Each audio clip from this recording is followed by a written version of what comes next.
to Say Less I Love You? Are you ready for some twisty fun? Let's meet our cast. Hi, I'm Jacob Stone, CEO of Stone Hospital Group. And I'm Nyla Thomas, the best nurse this hospital has ever seen. Or so she'd like to think. I'm Lori, her best friend. The name's Derek Radcliffe. I'm Jacob's incredibly handsome lawyer. Hilda Stone, Jacob's mother. Hey there, I'm Trixa, Jacob's first love. Emphasis on first. Anyway, we're the cast of Say Less I Love You, Tyla Walker's brand new serial. And now, let's start the show.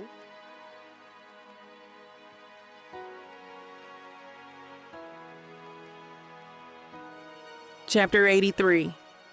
Nyla. I step out of the shower, wrapping a towel around my body, the steam still clinging to my skin. The sound of raised voices draws me to the living room, where I'm greeted by a sight that stops me in my tracks.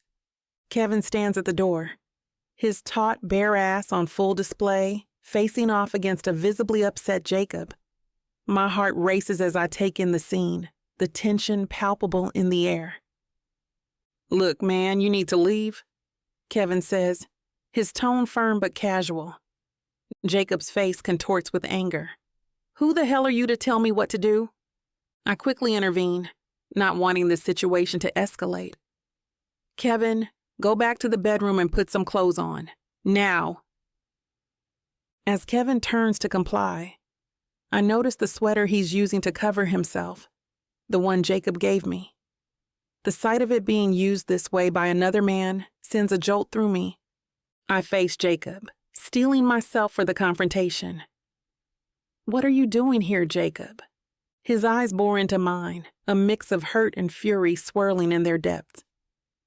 "I came to talk to you, but clearly you're busy." "You can't just show up unannounced," I say, crossing my arms over my chest. "I didn't realize I needed an appointment to see my—" He cuts himself off, his jaw clenching. "You're what, Jacob? Your ex-fiancée? The woman you tossed aside for Trixa?" He flinches at my words. "That's not fair, Nyla. You don't understand." "What don't I understand? That you chose her over me? That you lied to me?" Jacob takes a step closer, his voice lowering. "There's more to it than that. Why the hell was he rubbing his junk on the sweater I gave to you?" "You mean the one you gave me before cheating on me and asking another woman to marry you?" I let out a bitter laugh, the sound sharp in the tense air between us.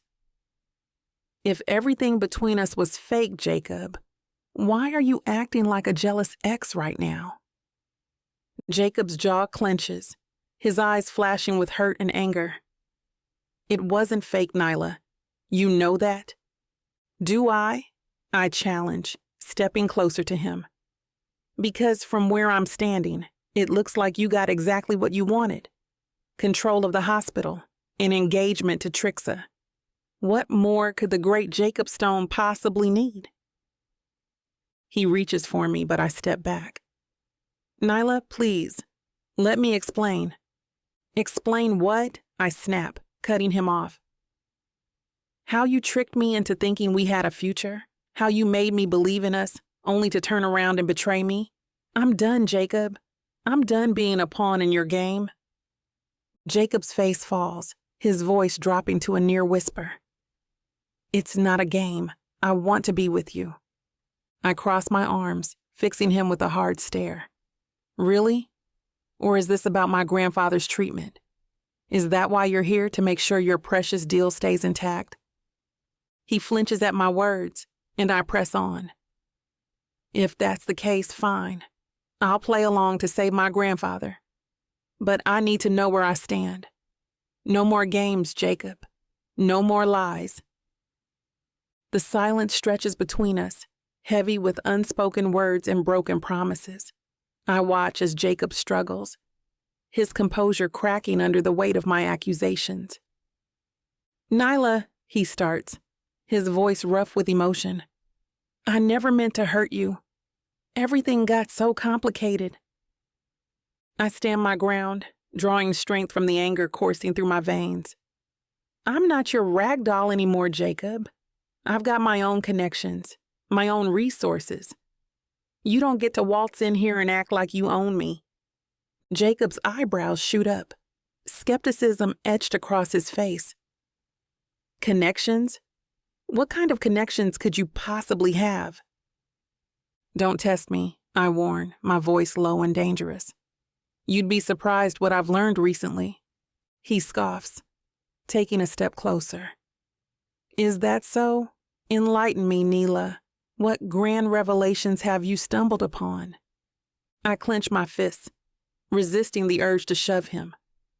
You think you're the only one with power? The only one who knows things? Wake up, Jacob. There's a whole world out there that doesn't revolve around you and your precious hospital. Oh, please, he sneers. You're bluffing. You've got nothing. Keep telling yourself that, I retort. Maybe it'll help you sleep at night. Jacob's jaw tightens, his eyes flashing with frustration. You know what? I came here to ask you something, to bring you breakfast. But it looks like you're doing just fine on your own. I'll talk to you later. He turns on his heel, storming towards the door. As he reaches for the handle, he pauses, glancing back at me. For a moment, I see a flicker of the man I fell in love with. Vulnerable, uncertain. But then it's gone, replaced by cold indifference. Enjoy your morning, Nyla, he says, his voice dripping with sarcasm. I'm sure your new friend will keep you entertained. The door slams behind him, leaving me alone in the sudden silence. I sink onto the couch, my legs shaky. The adrenaline from our confrontation fades, replaced by a confusing mix of emotions. My heart aches, longing for the Jacob I thought I knew, but my mind rages against his arrogance, his assumptions. I'm torn between wanting to run after him and wanting to never see him again. I press my palms against my eyes, willing the tears not to fall. This isn't how it was supposed to be. How did we end up here? Chapter 84. Jacob. And that's where we're going to put a pause on pleasure. Looks like the rest of this chapter is just too naughty to put on the air. As much as we'd love to share every little detail, we've got to stick to YouTube's guidelines to keep these free audiobooks coming. They've got some rules about what we can show, and we wouldn't want to risk losing the chance to bring you more content. As frustrating as it is to build the tension only to be interrupted, Miss Tyla always knows how to make it up to you. You can find the full, uncut scene over at tylawalker.com. With an entire library of unabridged audiobooks and ebooks, Miss Tyla's collection is waiting for you. If you use code SAVE40, you'll get 40% off any digital product, even on bundles that are already discounted. So don't let the fun stop here. Head over to tylawalker.com and treat yourself with Miss Tyla.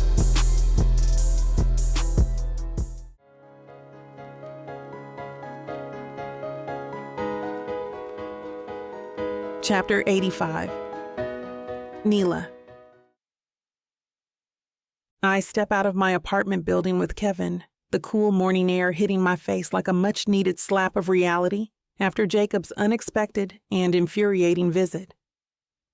Kevin's hand on the small of my back is a comforting anchor, steadying me as we make our way to his waiting car.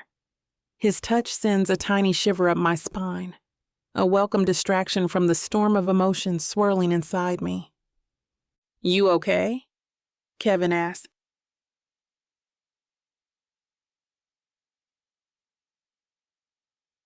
His brow furrowed with concern.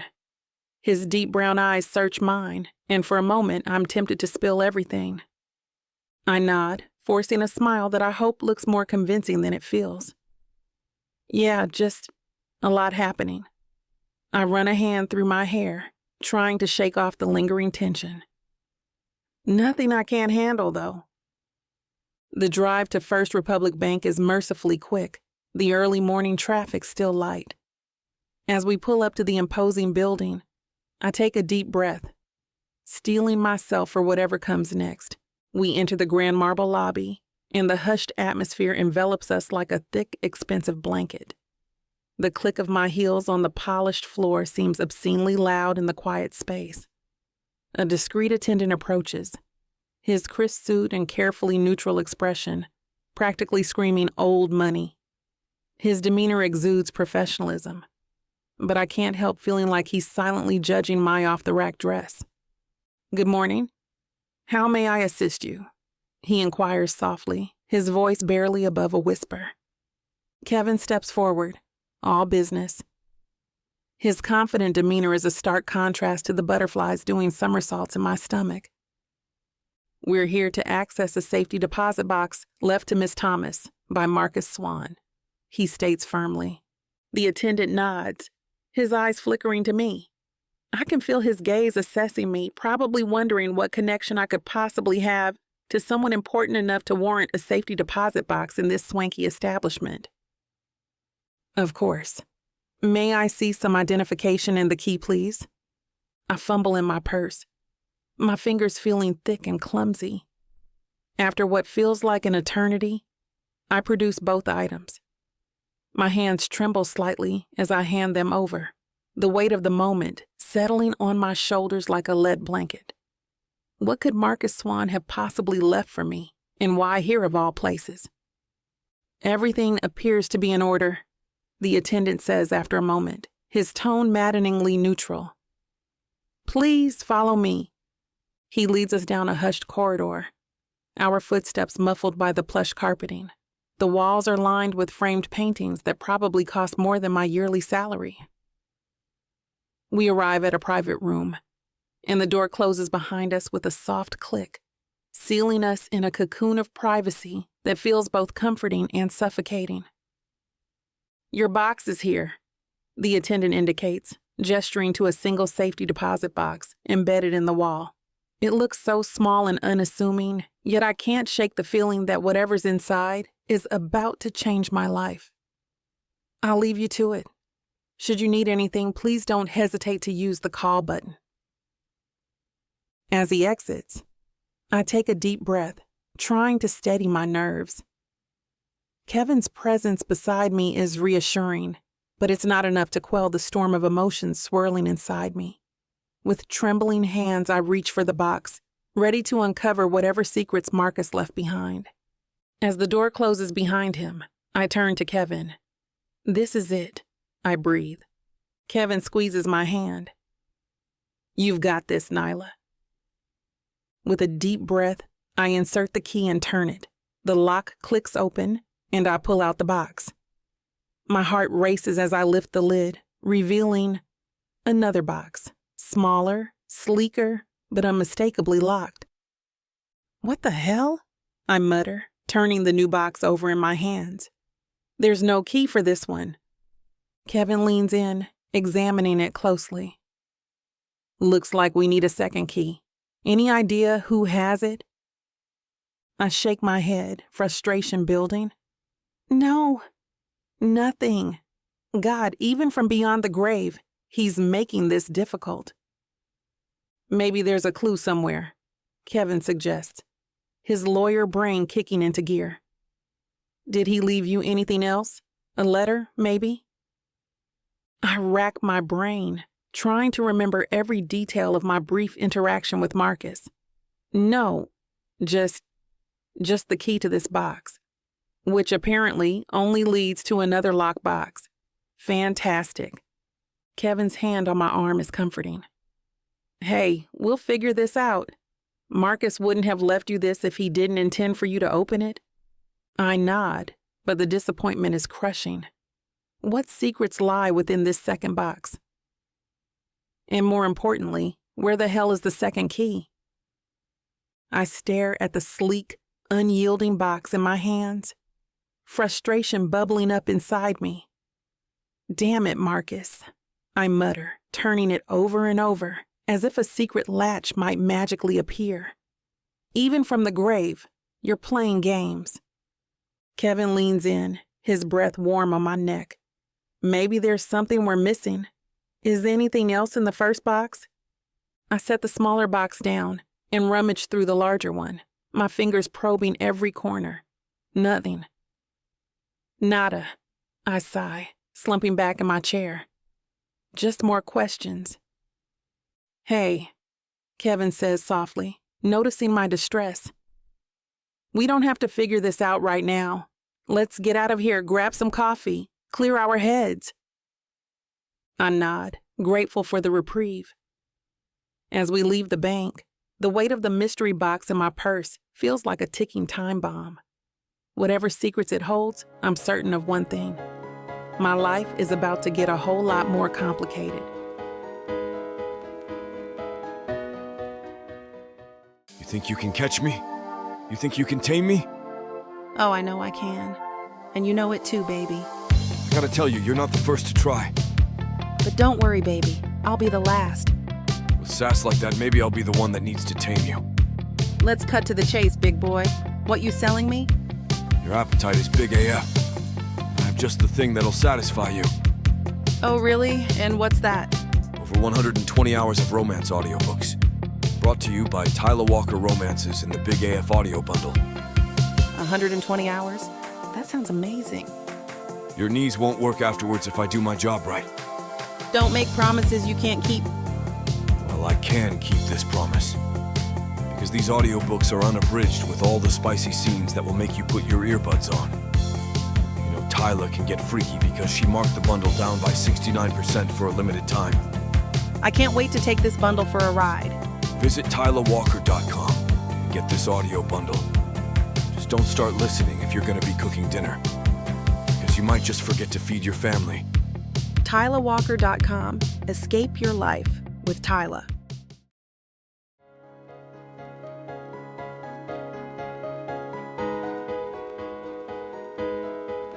Chapter 86. Jacob. I sit in the back of my limo, the leather seat cool against my palms as I try to steady my nerves. The whir of the helicopter blades dies down, and I watch a man stride purposefully towards the car. He slides in beside me, bringing with him the scent of jet fuel and danger. "Thank you for giving me a ride," he says, his casual tone at odds with the tension in the air. I didn't have the necessary paperwork to go through customs, and I'm wanted in the United States for too many crimes to count. I swallow hard, trying to keep my voice level. "So, you're a criminal then?" He smirks, the expression sending a chill down my spine. "Isn't that obvious? The organized crime group that has you working for them. They're the ones who use poison like this." My heart races, but I force myself to maintain eye contact. "What do you know about the poison?" "Enough to save your life," he replies, leaning back in his seat. "But information comes at a price, Mr. Stone. Are you willing to pay it?" I clench my fists, weighing my options. "Depends on what you're asking." He chuckles, the sound devoid of humor. "Oh, it's not what I'm asking. It's what they're demanding. You see, you're just a pawn in a much larger game." "I'm nobody's pawn," I growl, anger flaring in my chest. "Keep telling yourself that," he says, his eyes glinting with amusement. I shift in my seat, my eyes narrowing as I study the man beside me. The leather seat creaks under my weight, matching the tension in my muscles. "What's your name?" The man's lips curl into a smirk, his eyes glinting with amusement. "You can call me Mr. Smith, because we both know using real names would be insulting our intelligence." I clench my jaw, the taste of bile rising in my throat as I process Mr. Smith's words. The limo's air conditioning feels frigid against my skin, a stark contrast to the heat of rage building inside me. "Blackmail! That's a bold move," I growl, my fingers digging into the leather seat. "You must have a death wish." Mr. Smith's lips curl into a smirk. "Oh, come now, Mr. Stone. We both know you're not in a position to make threats." I lean forward, my voice low and dangerous. "And what exactly am I in a position for?" "To follow instructions," he replies, his casual tone grating on my nerves. "Your future depends on it after all." My mind races, searching for a way out of this trap. And the antidote? When do I get that? Mr. Smith shrugs, the gesture infuriatingly nonchalant. "Maybe one day, if you prove useful enough." "Useful how?" I press, fighting to keep my voice steady. All in good time, Mr. Stone, he says, checking his watch. For now, just know that your cooperation is non-negotiable. I take a deep breath, forcing myself to think rationally. And if I refuse, Mr. Smith's eyes harden. Then you'll find out just how quickly that poison can work its magic. The threat hangs in the air between us, heavy and suffocating. I weigh my options, knowing full well I have none. Fine, I concede through gritted teeth. What's next? Patience, Mr. Stone, he chides. Further instructions will be coming. Go about your business as usual. I scoff, as if anything's usual anymore. Mr. Smith's laugh is cold and humorless. Welcome to your new normal, Mr. Stone. I suggest you get comfortable with it. The limo glides through the city streets, the tension inside thicker than the tinted windows. I stare at my hands, willing them to stop shaking. Mr. Smith's presence beside me is a constant reminder of the noose tightening around my neck. You're awfully quiet, Mr. Stone, he says, his voice dripping with mock concern. Something wrong? I clench my jaw, fighting the urge to punch him. Just wondering how long you've been planning this little scheme. He chuckles, the sound grating on my nerves. Oh, longer than you'd like to know. We've had our eye on you for quite some time. Lucky me, I mutter, my gaze fixed on the passing buildings. The car slows as we approach the Midtown Tunnel. Mr. Smith shifts in his seat, his eyes never leaving me. Remember, Mr. Stone, he says, his tone suddenly serious. Your compliance is in the best interest for the safety of those you care about. My stomach twists at the implied threat. You leave them out of this. That's entirely up to you, he replies smoothly. The car comes to a stop, and Mr. Smith reaches for the door handle. Before stepping out, he turns to me one last time. One of my associates will be in touch. Be ready to help whenever we call, he says, his voice carrying a hint of amusement. And thank you for your cooperation. It's been a pleasure doing business with you. I watch as he walks away, his steps confident and unhurried. The elegance of his departure only adds to my frustration.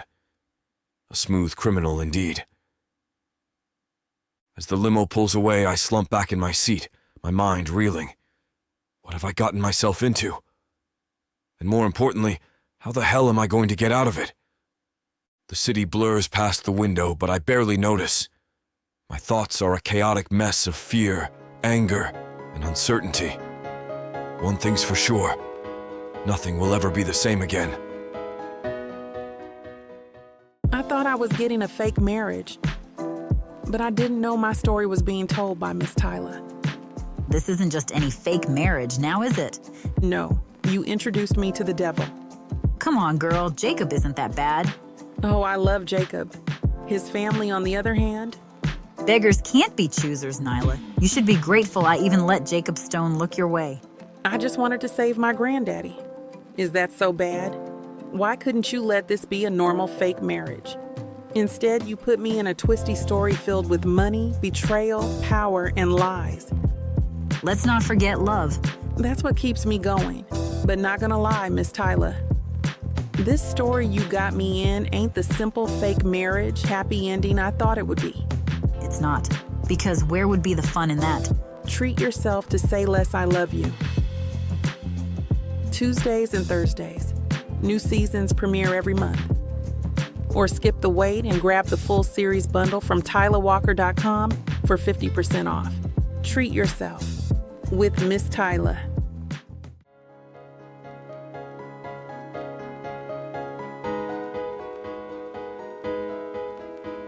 Chapter 87, Hilda. I sit in my limousine, the leather seat cool against my skin, despite the warmth of the late summer morning.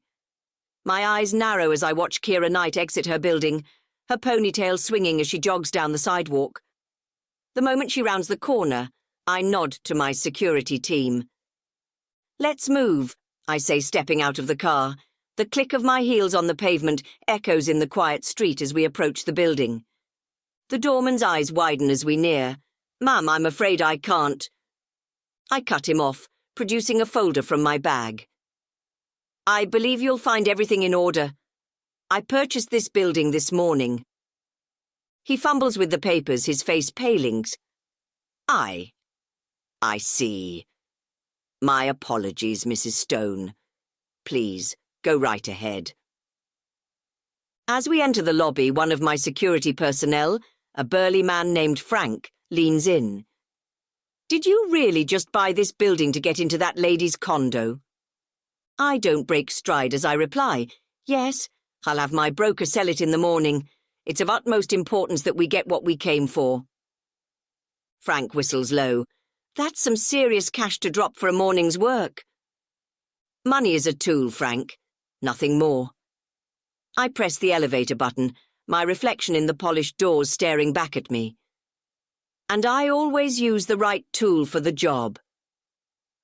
The elevator dings, and as we step inside, I can't help but smile. Kira may think she's clever, but she's about to learn that no one outsmarts Hilda Stone. The elevator doors slide open, and I step onto the 5th floor, my security team fanning out behind me. The hallway's muted beige walls do little to mask the tension in the air. "Ma'am," one of my men whispers, "the cameras are offline, we're invisible." I nod, satisfied. "And the doorman?" "Taken care of, he won't be a problem." We approach Kira's apartment, and I pull out a master key.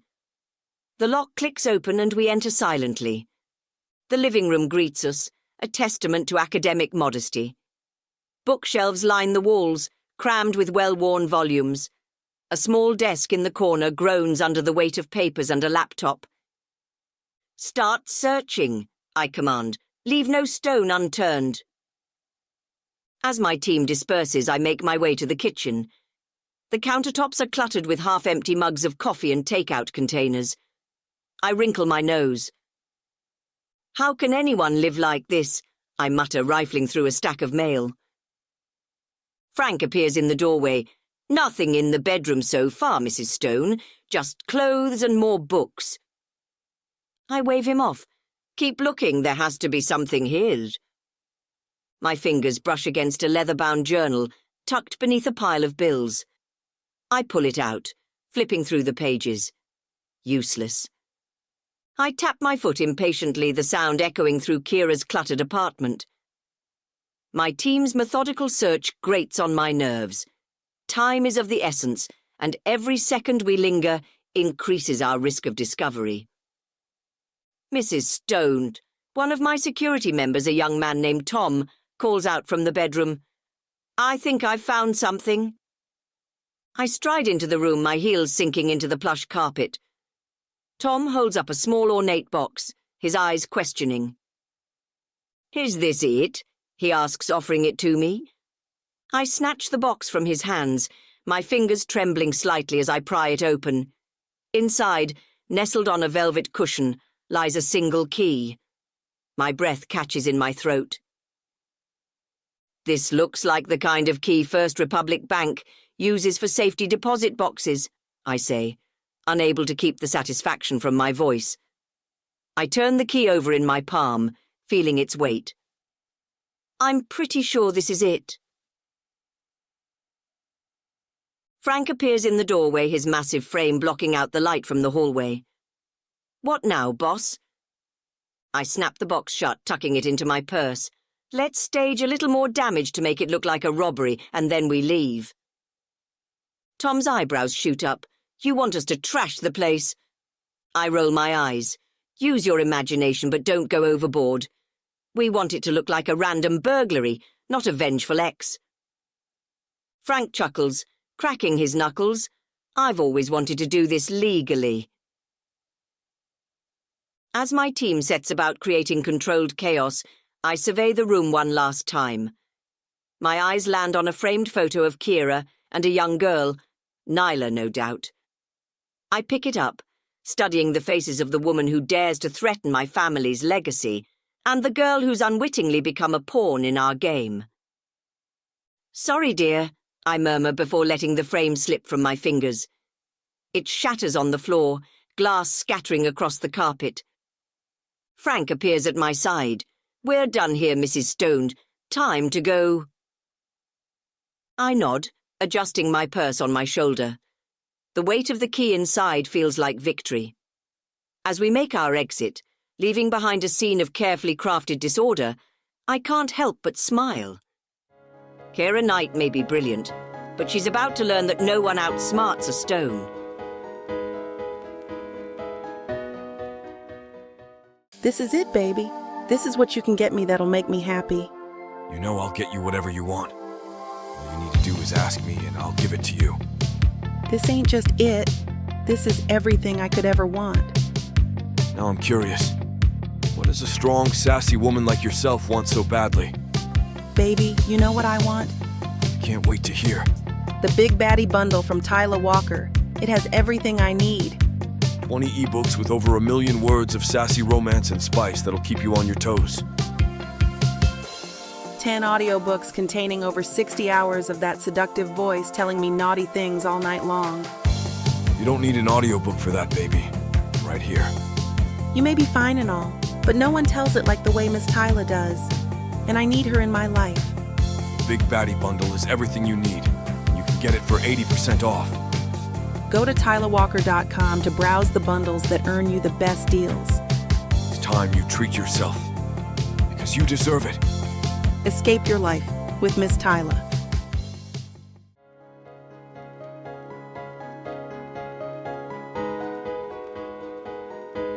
Chapter 88.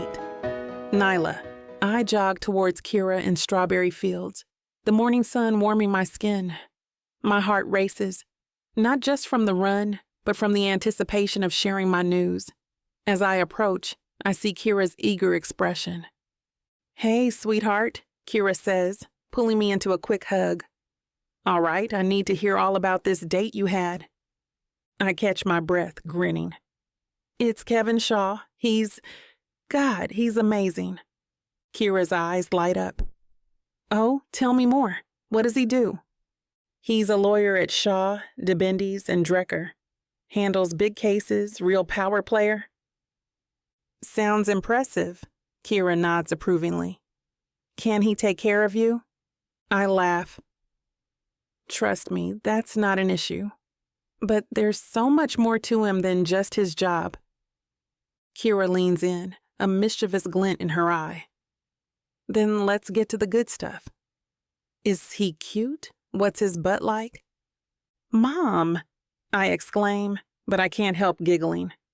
"He's gorgeous. Tall, muscular, and his ass, let's just say it's very grabbable."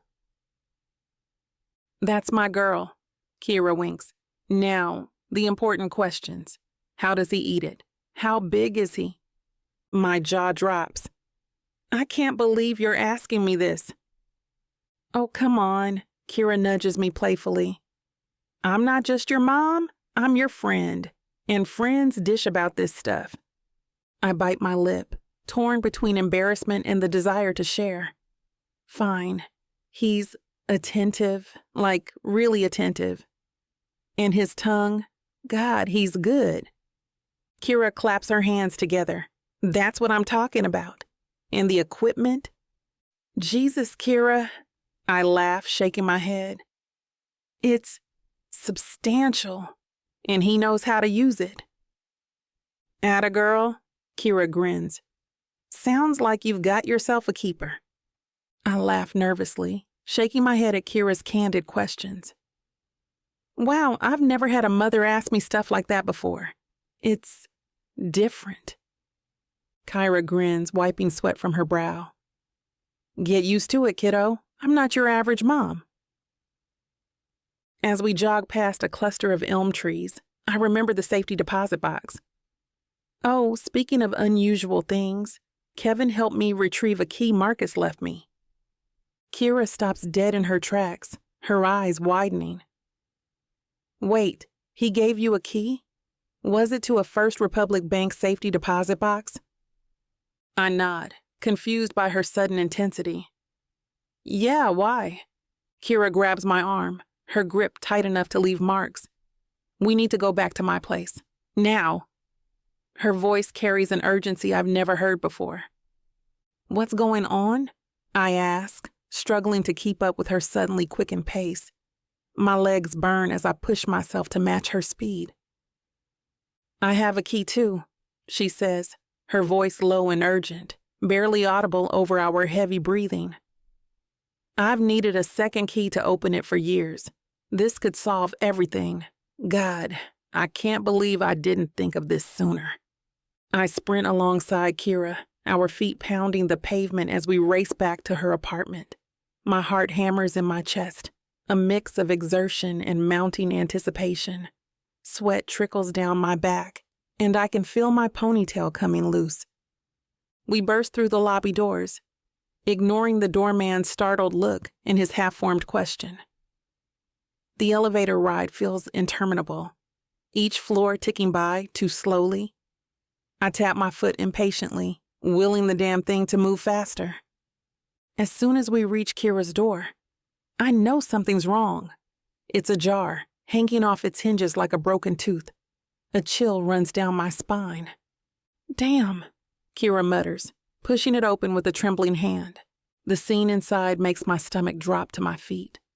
Furniture is overturned, drawers emptied, papers strewn everywhere like confetti after a parade gone wrong. The acrid smell of overturned garbage hits my nostrils, making me gag. I cover my nose with my hand, trying not to breathe too deeply. Jesus, I breathe, stepping carefully over a shattered vase. What the hell happened? Kira doesn't answer. Darting from room to room, I follow, taking in the chaos. Clothes litter the floor. Picture frames lie face down, their glass cracked. It's gone, Kira says, her voice tight. She stands in her bedroom, staring at an empty drawer. The key. They took it. Are you sure? I ask, joining her. Maybe it just got knocked around in all this. No, she cuts me off. It was in a small box right here. They knew what they were looking for. A chill runs down my spine. We need to call the cops. Kira nods, pulling out her phone with shaking hands. As she dials, I can't shake the feeling we're being watched. Hello? Yes, I need to report a break-in, Kira says, her voice steadier than I expected. 5th floor, 372 Riverside Drive. While she talks, I scan the room again. Nothing of obvious value seems to be missing, just that key. They're on their way, Kira says, ending the call. She runs a hand through her hair, disheveled from our run and this shock. God, what a mess. Who would do this? I ask, the question hanging heavy in the air. Kira's eyes meet mine, fear and determination warring in her gaze. Someone who knows exactly what that key means. You won't know what hit you, baby. I'm going to take you, break you, and make you mine. And when I'm done, you're... Now hold on just a minute. What? I got something to say. What's the meaning of this? Now you may be some fine-looking white boy, Got that right, baby. It takes hard work. and you might got the money, Fat stacks, baby, to spoil you with. but that doesn't mean I'm going to give it up to you without a fight. A fight? You want some limp wilting flowers? Go to historical romance, baby. But you want sassy and spicy strong black queens that tame their alpha male bad boys? I think our listeners do.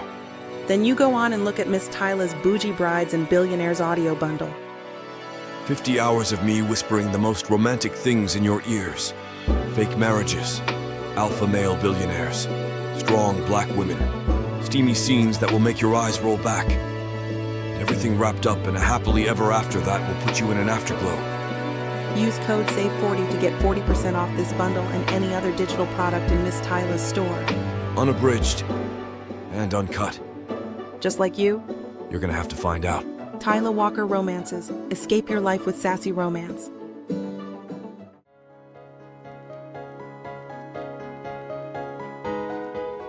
Chapter 89. Nyla. I stare at the ceiling, my body sinking into the mattress like it's trying to swallow me whole. The fan whirs overhead, its monotonous rhythm matching the circular thoughts in my head. My fingers trace the outline of the key on my nightstand, a constant reminder of how close I am to answers, yet so impossibly far. This is so ridiculous, I pout. Marcus. My father. Gone in the blink of an eye. The bitter irony of finally finding him only to lose him immediately twists in my gut like a knife. I close my eyes, trying to conjure his face, but it's already fading, replaced by the image of that damn safety deposit box. So close, yet completely out of reach without its twin. And then there's Kira's apartment. The chaos. The violation. I can still smell the acrid scent of overturned garbage, see the shattered glass glinting on the floor. Another dead end. Another key, vanished into thin air. I roll over, burying my face in the pillow. It's suffocating, all of it. Every time I think I'm making progress, the universe throws another curveball. I'm caught in some twisted game where the rules keep changing. And I don't even know what I'm playing for anymore. My grandfather's face flashes in my mind, his trembling hands, the lines of pain etched around his eyes. He's the reason I started all this. But now it feels like I'm drowning in secrets and lies, and I can't even see the shore anymore. I drag myself out of bed, my limbs heavy with exhaustion and frustration. The alarm clock's incessant beeping feels like a personal attack on my sanity. I slam my hand down on it, silencing the noise but not the chaos in my head. Get it together, Nyla, I mutter to myself before heading out. I push through the hospital's double doors, the antiseptic smell hitting me like a slap to the face, my mind still a jumble of keys, safety deposit boxes, and Jacob's stupidly handsome face. Focus, Nyla. Lives depend on you getting your damn together. The nurse's station buzzes with activity. I'm reaching for my clipboard when a sharp voice cuts through the chaos. Thomas, over here now. Damned. It's Nurse Ratchet herself, aka Supervisor Collins. I plaster on a smile and saunter over. Morning, sunshine. What's the emergency? Her eyes narrow. Drop the attitude, Thomas. You've missed several voicemails. HR wants to see you immediately? My stomach does a backflip. HR, what for? Not my circus, not my monkeys. Get your ass down there pronto. I open my mouth to argue, but she's already turned away, barking orders at some poor intern. Dread settles in my gut like lead. I can't lose this job. Grandpa's meds cost a fortune, and those stone assholes won't give us a break. Not now, you walking complication, I mutter, shoving the phone back in my pocket. The HR door looms before me, a portal to potential unemployment. I take a deep breath, squaring my shoulders. Whatever's waiting on the other side, I'll face it head on. It's not like my life can get any more complicated, right? Wrong. So wrong. I step into the HR office, my heart pounding against my ribs like it's trying to escape. The room reeks of cheap air freshener and broken dreams. Penelope, the HR manager, sits behind her desk, her face a mask of practiced neutrality. Have a seat, Nyla, she says, gesturing to the chair across from her. I perch on the edge, my fingers digging into the armrests. What's this about? Penelope clears her throat, shuffling papers on her desk. I'm afraid I have some difficult news. The hospital has decided to terminate your contract. Effective immediately. The words hit me like a sucker punch to the gut. What? Why? For conduct unbecoming of a nurse outside of the hospital. I lean forward, my voice rising. What the hell does that mean? What conduct? Penelope's face remains impassive. I'm sorry, but the hospital isn't at liberty to disclose the specific reasons. They simply no longer wish to work with you. My mind races. Jacob, it has to be. That bastard left my apartment upset because I finally found someone who treats me how I deserve. And now this? My blood boils as the pieces fall into place. This is nonsense, I spit out. You can't just fire me without explanation. Penelope slides a document across the desk. If you sign this agreement and release, you'll receive 2 months' salary as severance, paid up front. I stare at the paper, my vision blurring with unshed tears of frustration. And if I don't, then you leave with nothing but your final paycheck. I want to scream, to flip the desk, to demand answers.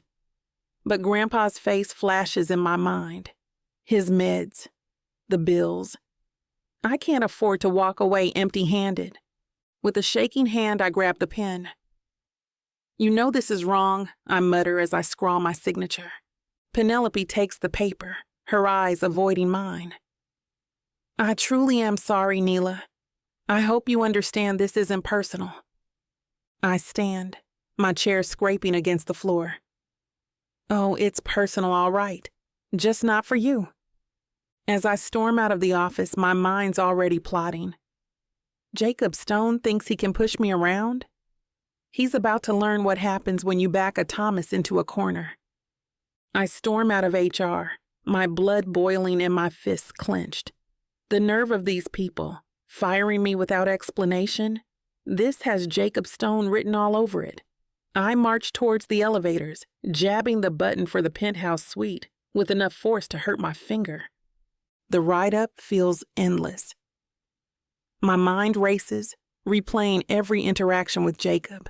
That entitled asshole thinks he can just toss me aside like yesterday's garbage? Not a chance in hell. The elevator dings, and I burst out onto the plush carpeting of the executive floor. The receptionist, a perky blonde with 2 white teeth, looks up from her desk. "Can I help you?" she chirps. "I need to see Jacob Stone, now." Her smile falters. "I'm sorry, but Mr. Stone isn't available at the moment. Do you have an appointment?" "Cut the crap," I snap. "Tell him Nyla Thomas is here to see him." She taps away at her keyboard, her brow furrowing. After a moment, she looks back up at me, her smile now decidedly strained. "I'm afraid Mr. Stone has left specific instructions. He doesn't wish to see you, and you're to leave the hospital unless you're visiting a patient." My jaw drops. "Are you kidding me? He can't just—" "I'm sorry, but you no longer work here," she interrupts, her voice firmer now. "If you don't leave immediately, I'll have to call security." The injustice of it all hits me like a physical blow. My chest tightens, making it hard to breathe. I lean against the receptionist's desk, my legs suddenly unsteady. "This isn't right," I manage to choke out. "He can't do this." The receptionist's expression softens slightly. "I truly am sorry, but my hands are tied. Please don't make this harder than it needs to be." I open my mouth to argue further, but the fight drains out of me. What's the point? Jacob's made it clear he wants nothing to do with me. I've lost my job, my dignity, and any chance of helping my grandfather. As I turn to leave, I catch a glimpse of my reflection in the polished elevator doors. I barely recognize the woman staring back at me. Defeated, broken, lost. How did everything fall apart so quickly?